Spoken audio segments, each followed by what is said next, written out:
Hi, this is Georgia Mackenzie, voice of Monica. Surprised to hear from me? Well, I just wanted to let you know about another new thing we've got going on over here at Team Ostium, the Ostium Store. That's right, you can now get your very own piece of Ostium merchandise. Stickers, t-shirts, cell phone and iPad covers, even pillows, and so much more. So why don't you mosey on over to the ostiumpodcast.com and follow the links to the store.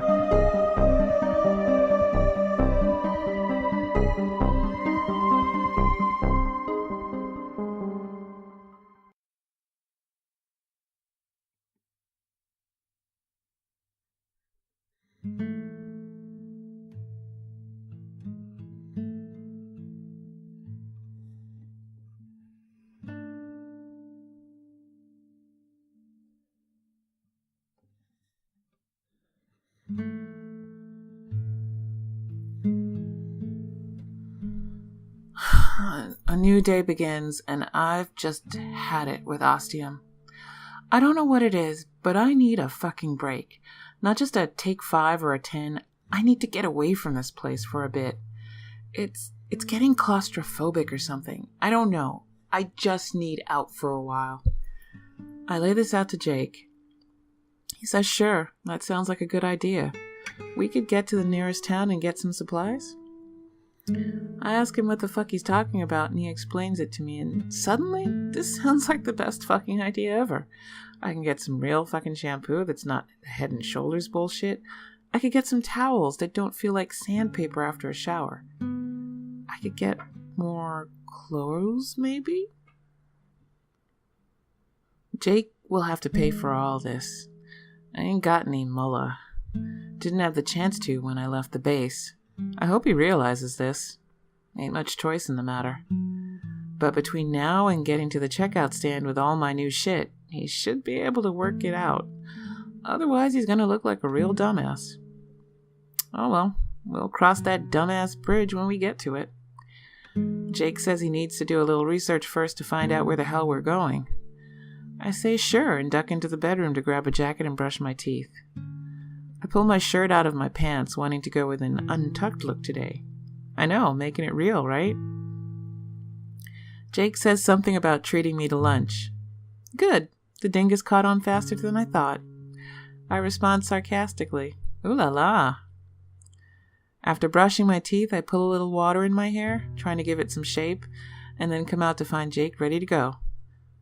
The guy just stares at me. Can we fucking go now, I say, not sure why he's eyeing me up. It's not like I changed clothes or anything. He does his awkward mumbling thing and I just head for the door. He runs ahead and opens it for me. I make a low bow in appreciation of his manners and step outside. He does the same when we get to the car and I get in, just shaking my head. We drive slowly away from Ostium. I tell Jake I'd like to keep it quiet for a bit. I want to enjoy being away from Ostium. Enjoy the feeling mentally and physically. Just the driving is making me feel better. Right away. Okay, he says, sounding like a kid who just got told he can't play anymore. We'll talk lots at lunch, okay? I say. I just want some personal quiet time. Got it, he says, and puts on some Beatles. I'm cool with that. And then I just zone out, and it's glorious. We get to this piece of shit place that can't really be called a town named Cavello. Jake suggests we do lunch first before the shopping. That way, anything that could spoil won't have to sit in the car. Good thinking, Brainiac, I tell him. He smiles at this. Such a dork. Jake has me looking up eateries on his phone. The choices are few and sad. Then I find this weird place called My Cafe. I check the Street View pic and it seems decent and tell Jake where to go. We get inside and it's Deadsville. I guess we missed the lunch rush. Too fucking bad. Jake grabs a booth before the waitress can pick a spot for us. She gives me a look and I just shake my head. I can't do anything for him, just let him have his way. She gets it and we follow Jake. Waters, please, I say as we're looking at our menus. Jake follows this up immediately with a request for the largest glass of ice-cold Coca-Cola she can rustle up. His words, not mine. Whatever. I'm starving, he tells me. How about you? Yeah, I say. I could go for a hog or two. He laughs.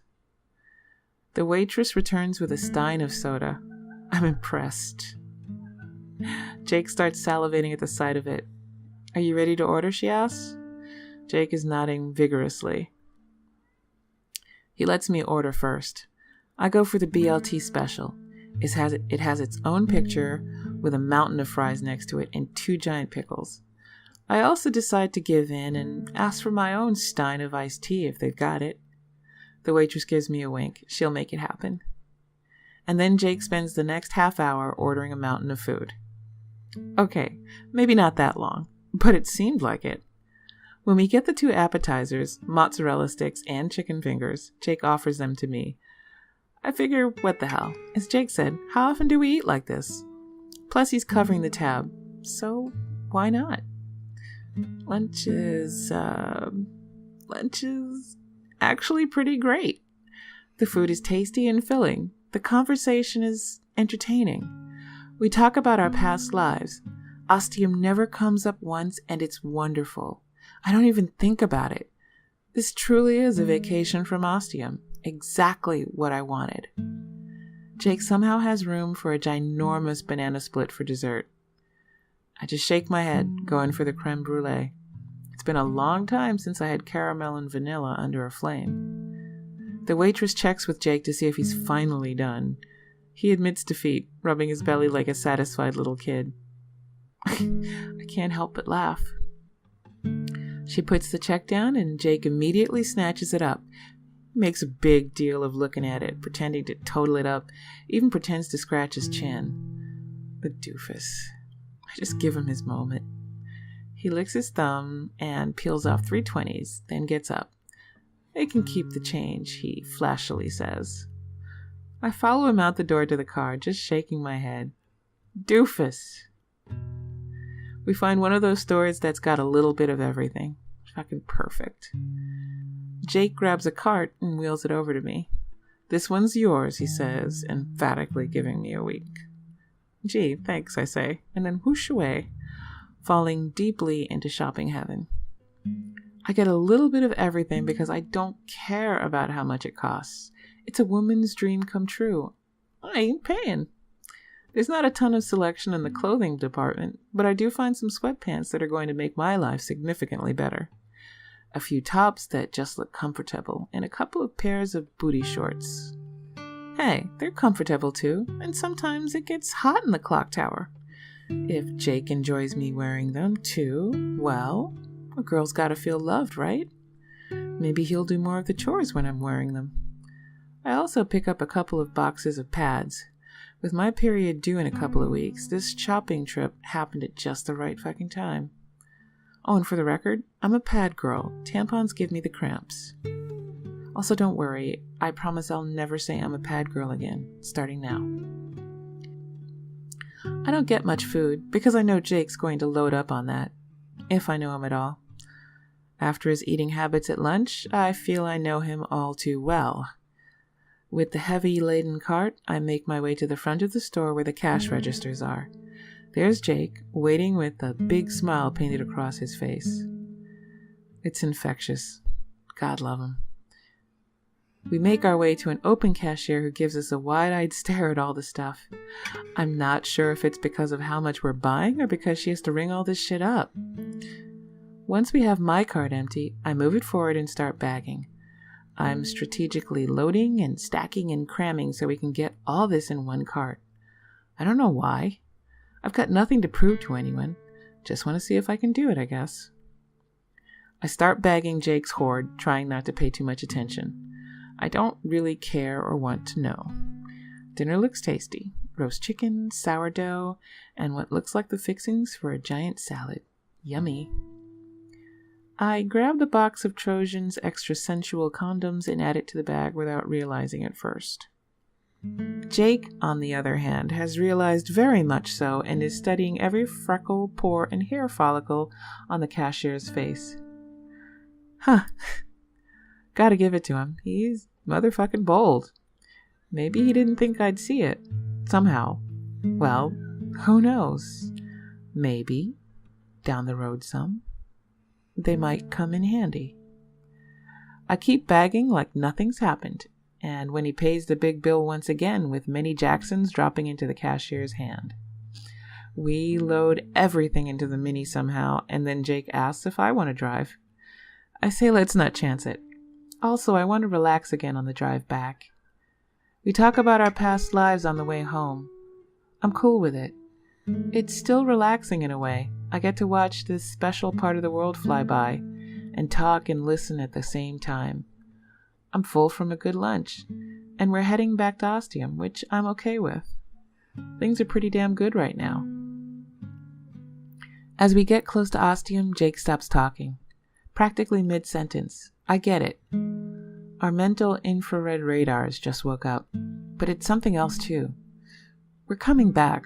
We're coming home. We're starting again. Sort of, in a way. I don't know. It just feels significant. Getting all the shit out of the car and into the clock tower is fucking horrible, but we get it done. Jake asks me to start prepping the salad. I say sure. He needs time to hide his illicit merchandise after all. After the drive and all the hauling, I'm hungry again. Oh God, I hope I'm not pregnant. Kidding. I'm fucking kidding, okay?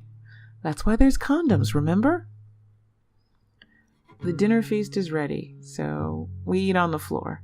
There's no surface to contain it all, and I want to eat a bit of everything. The salad is amazeballs. Seriously. It might have something to do with the gallon of blue cheese dressing. The roast chicken on sourdough is amazing. I can't seem to get enough of it. Jake even picked up some cooked chicken tenders. They're kind of cold now, but still tasty. He also grabbed a tub of chocolate chip cookie dough ice cream. It's kind of soupy. We eat the entire tub. Because we have to, right? It's not too late, but we're both exhausted. Ready for bed. Jake brushes his teeth, puts on his PJ set. Yes, seriously. And gets into his sleeping bag on the inflatable mattress. I head for the room and stop at the door, looking back at him in the dark. Hey Jake, I say. Thanks for today, for covering everything, for the food, and for the company. I had a really good time. You're welcome, Monica, he says. I had a great time too. Good night. Good night, I say, and close the door behind me. SeaWorld? Sometimes Jake Fisher can be a really nice guy. And now I'm ready for whatever Ostium has to throw at us next. Bring it on, bitch!